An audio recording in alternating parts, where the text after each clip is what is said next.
नमस्कार दोस्तों, स्वागत है आप सभी का मेरे YouTube चैनल में। आज मैं आप सभी को एक कहानी सुनाने जा रही हूँ।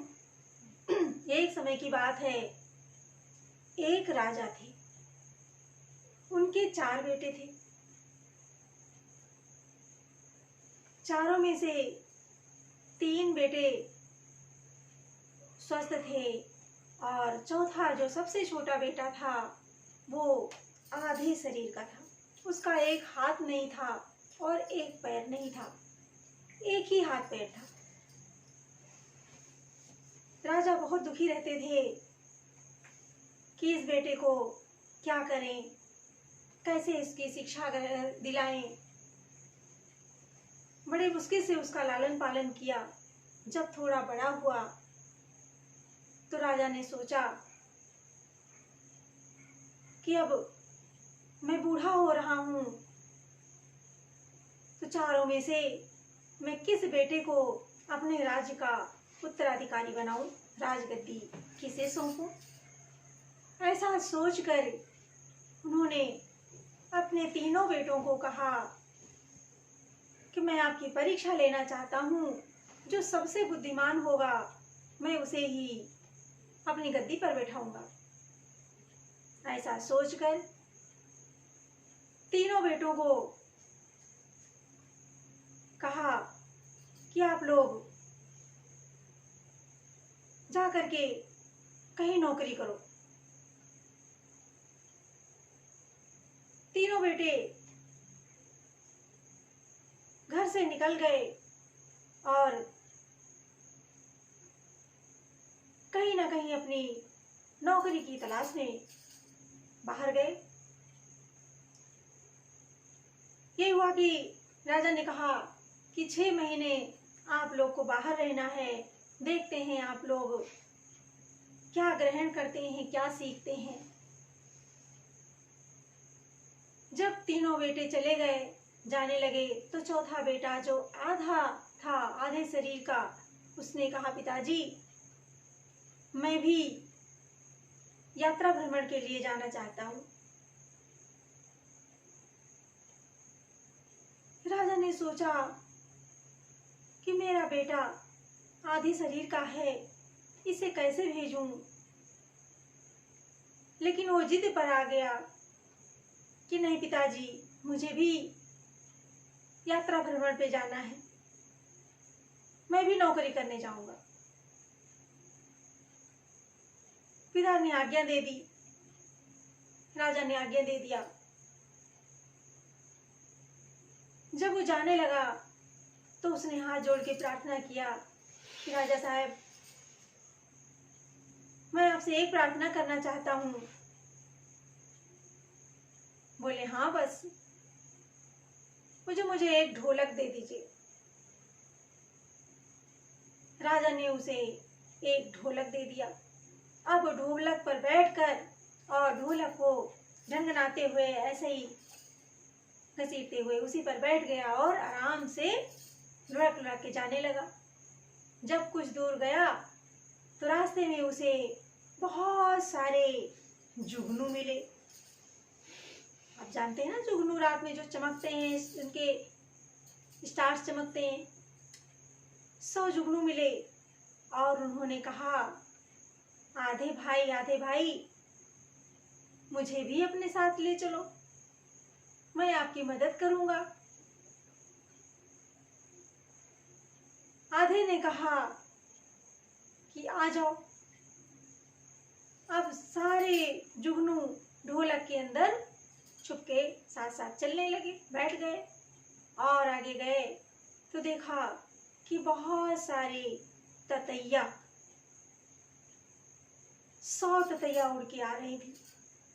और जैसे देखा, कहा आधे भाई मुझे भी अपने साथ ले चलो, मैं आपके काम आऊंगी। अब ततैया को भी ढोलक में बैठा लिया। सारी ततैया ढोलक पे बैठ गई और आगे गए। जाते जाते रास्ते में 100 चींटे मिले। चींटों ने कहा, आधे भाई मुझे भी अपने साथ ले चलो, मैं आपके काम आऊंगा। अब चींटों को भी ढोलक के ऊपर बैठा लिया। अब ततैया, जुगनू और चींटे सभी ढोलक के साथ साथ आधे के साथ साथ चले गए। जाते जाते काफी दूर पहुंचे तो वहां एक बहुत बड़े विशाल घर था और राजा का घर था। वहां पर 100 चोर चोरी करने के लिए राजा के दरबार में योजना बना रहे थे और जब आधे ने देखा, रात का समय था, आधे ने सोचा यहीं कहीं रात हो गई है, विश्राम कर लिया जाए, सुबह फिर यात्रा शुरू करेंगे। वहीं राजा के घर के पीछे ही अपने रात में वहीं पर विश्राम करने लगे। सारे चोर वहीं पर योजना बना रहे थे और आधे ने सारी बातें सुनी। रात में सभी चोर वहीं पर जब सारी बातें एक दूसरे के साथ शेयर कर रहे थे और उसके बाद वहीं पर रात में विश्राम करने के लिए वो लोग भी वहीं पर लेटे हुए थे, आधे ने ततैया को आदेश दिया और कहा, ततैया ततैया जाओ और सभी चोरों को डंक मार दो।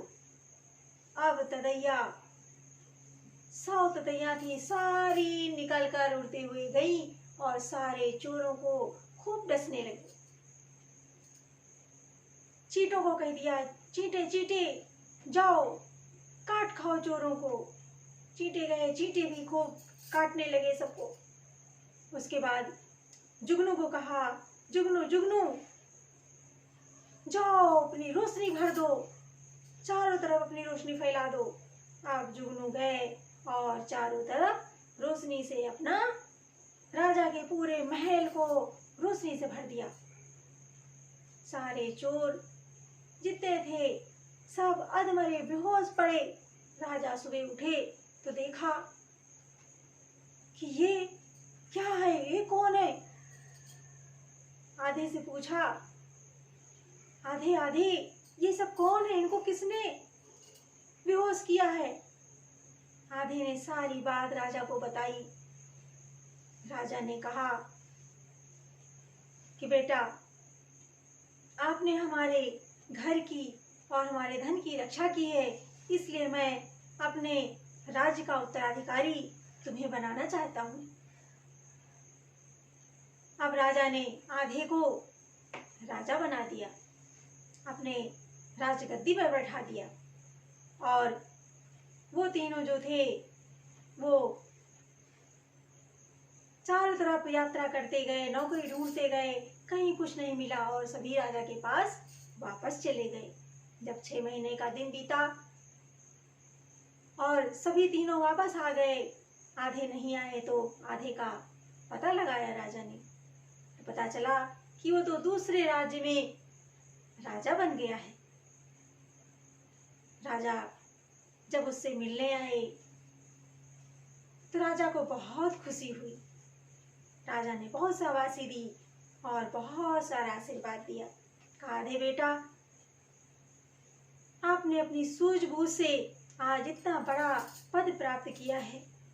तो मेरे प्यारे दोस्तों, धन से कोई अमीर नहीं होता।